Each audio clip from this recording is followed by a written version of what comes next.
Paleomycologists, scientists who study ancient forms of fungi, are invariably acquainted with the scholarly publications of all other paleomycologists.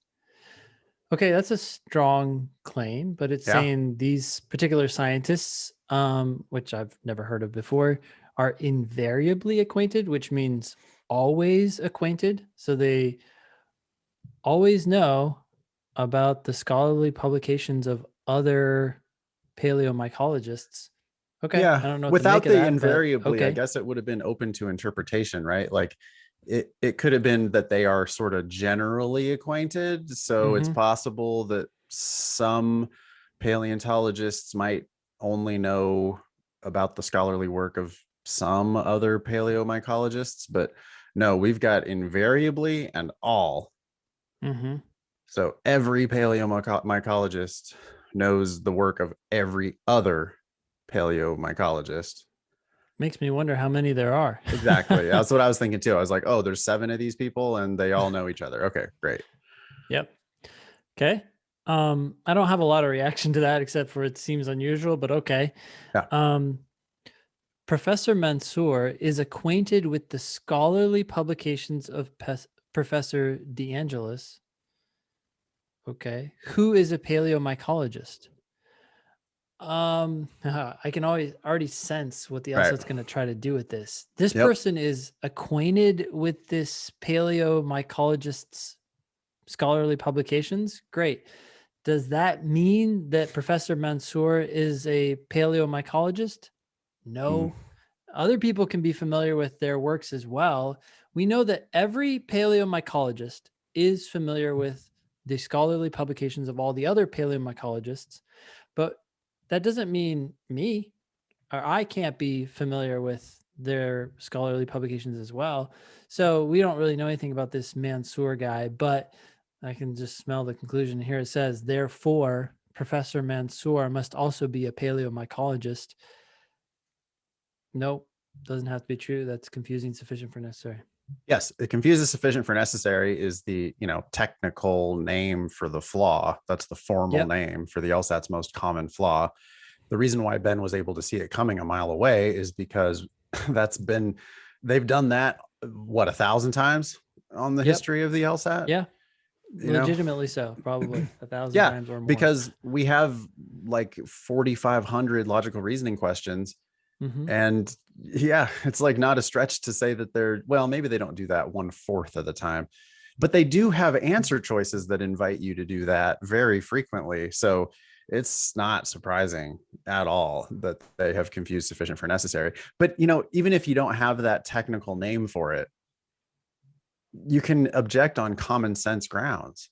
How do I know that Professor Mansour is not Professor DeAngelis's mom? Mm-hmm. How do I know that Professor Mansour and Professor DeAngelis are not married to each other? Professor Mansour could be a professor of history Yep. and have a child or wife who is a paleomycologist, in which case she would probably be familiar with her work. Yep. So it's a common sense objection. That's one thing I like to remind people when we get into the technical terms of sufficient and necessary. I like to remind people that, hey, this really is common sense. Like, I promise you, you do understand this, even if you don't have a name for it. You understand this in common sense terms. Yeah. The flawed pattern of reasoning in the argument above is most similar to that in which one of the following arguments? Okay, so this is a parallel flaw question. It's basically asking us for another argument that makes the same mistake as the one we just read. We know that the one we just read said, hey, all these folks have this certain characteristic, therefore some, and then it's like this one person has that characteristic, therefore this one person must be one of those people. I'm going to look for an argument that does something similar. Yeah. And it doesn't have to be in that order, by the way. The conclusion came at the end of the original argument. It could come in the middle or the beginning of the correct answer. We don't care about that. Yeah.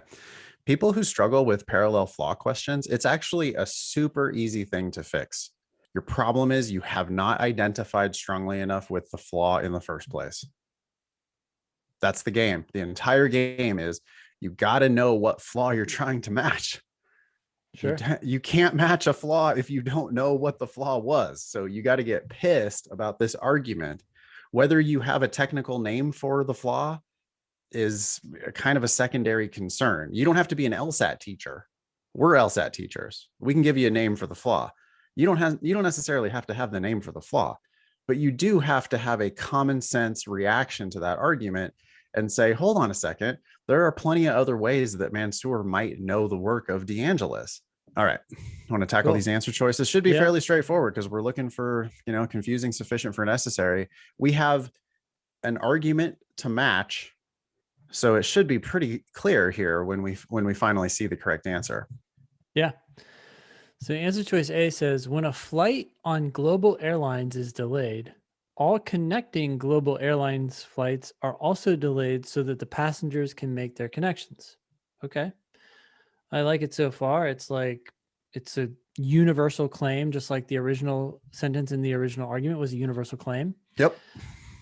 Saying this is true for all global airlines flights that are delayed.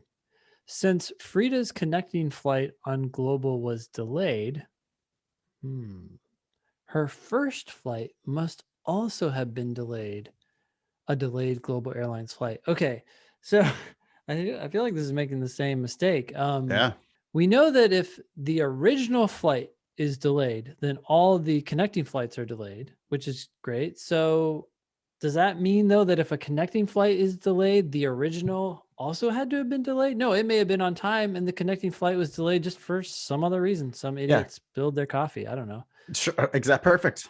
Somebody spilled their coffee on her flight she's supposed to be taking, and a flight attendant, or not a flight attendant because they're pretty cool customers, a fellow passenger who are not cool customers at all, spotted that and said, "Anthrax," which makes no sense. But if they did that, right, they had a panic attack and passed out in the plane, and now TSA's there and the local cops and the FBI, and her flight got delayed because somebody spilled their coffee. Yep. We did not have to say you've confused sufficient for necessary. We had a common sense objection to A, just like we had a common sense objection to the thing about Mansour and DeAngelis. This is a pretty clear example of how, even on a question number 24, which typically is harder than number 4 or number 14, we spotted the flaw in the given argument. Turns out it was a matching flaw question. We read A and it turns out to be perfect. How hard can this question possibly be?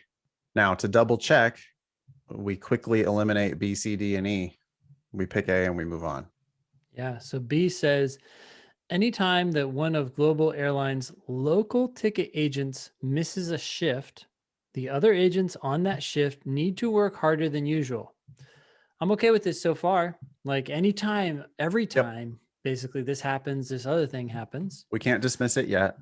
Yep. Since none of Global's local ticket agents missed a shift last week, the airline's local ticket agents did not have to work harder than usual last week. Okay, so this is flawed. I wish they wouldn't do this. Yeah, it's a little bit of a nuance here, right? They're negating the sufficient condition. It's stupid. So let's try to make it as intuitive as possible, right? I guess the first case is saying like something happened, like you have the characteristic, therefore you must have had the original characteristic. And this is saying that original characteristic doesn't exist. The common sense objection to B is there are other ways that these local ticket agents might have to work harder. Maybe somebody spilled their coffee, Ben. Yeah. The common sense objection to B is identical to the common sense objection to A, which is maybe somebody spilled their coffee, maybe a passenger freaked out, maybe the cops are there now, and then maybe they have to work harder because of somebody spilling their coffee. If I can make Mhm. the exact same objection to two different answers, but one of them's right and one of them's wrong, that's a dumb thing for the LSAC to be testing. They shouldn't. There's a million other things they could do here. They just don't need to do that. I don't know why they think this is something that LSAT students need to be familiar with. So I really wish they would never do that. But anyway, sorry. Okay. No, no. Um, Well, it does turn this Objection into a noted. really hard question, right? It could have been super Yeah. easy. Anyway, I bet we can get rid of C, D, and E really easily. Okay. Do we want to talk about any intuitive ways of approaching B? It's a, I don't know that there is an intuitive way. I mean, I agree with you that, Mm-hmm. and I think that I can illustrate this pretty clearly, Ben. If A wasn't there, we would pick B Yeah. in a heartbeat Mm-hmm. because it confused sufficient for necessary. That's the flaw they're testing. Sure. Who gives a shit if it's a mistaken negation? The rule, if you're in Los Angeles, you have to be in California, means the exact same thing as if you're not in California, you can't be in Los Angeles. Mm-hmm. Each statement implies the other, which means they are logically equivalent. They're different in form, but they're not different in meaning. So it's just recognizing that the sufficient condition, the if clause, was negated as opposed to the Yeah. then clause being affirmed. Yeah, and I don't think I mean you just that is not a common sense way of right. That's not a practical common sense objection. That's a LSAT teacher mode. Like that's a technical objection. Yeah.